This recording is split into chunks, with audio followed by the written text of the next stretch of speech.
pelos meus avós, mas em determinado momento da minha vida eu me afastei da presença do Senhor Jesus e eu fiz muitas escolhas erradas nesse período que eu vivi no mundo. E durante esse período eu casei, fiz a minha escolha errada, eu digo que foi errada porque se tivesse sido certo eu estaria junto, né? Mas foi uma escolha errada que me fez sofrer muito, me trouxe muitas marcas, porque eu era uma pessoa muito depressiva e eu tinha um casamento que não me respeitava, então eu sofri muito. E foi assim que eu voltei para Jesus, com esse sofrimento, com essas marcas, com essas dores. E durante a minha vida, na caminhada da fé, eu fui me libertando daquilo e tal, mas aquele momento ele não fazia bem. Então, Deus me deu forças para colocar um ponto final naquele sofrimento que eu estava vivendo. Só que, a partir daí, para mim, o casamento já não servia mais, não era mais para mim. Eu já tinha passado daquela fase. Então, eu não focava muito nessa questão da minha vida sentimental, porque, para mim, a minha escolha tinha definido o que eu seria daqui em diante. E a gente veio buscando. Eu lembro que na época eu fazia até um propósito na catedral, que era a oração do silêncio. E o bispo ele falava para a gente orar em silêncio, olhando para dentro de nós.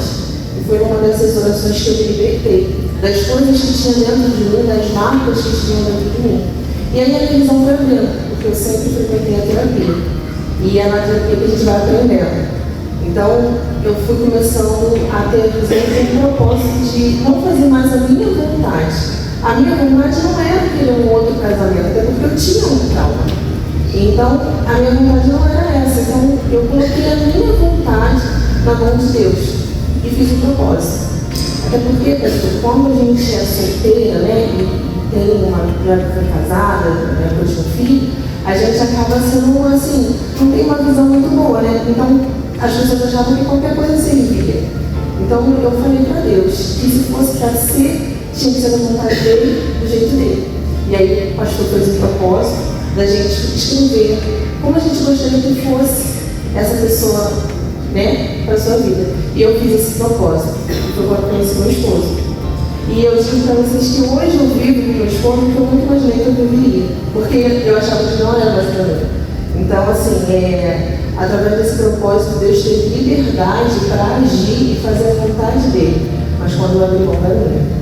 Muito forte, né, o testemunho da Suelen, né? A Suelen chegou na igreja com seu coração amargurado e quando ela tomou a decisão de colocar no altar todas as amarguras, mágoas, ela pôde iniciar uma vida nova. E nessa quinta-feira, né, nós convidamos todos vocês para participarem conosco, onde você vai estar enterrando no altar todo o seu passado, todos os complexos, todo o ressentimento e vai iniciar o ano de 2025, uma vida nova.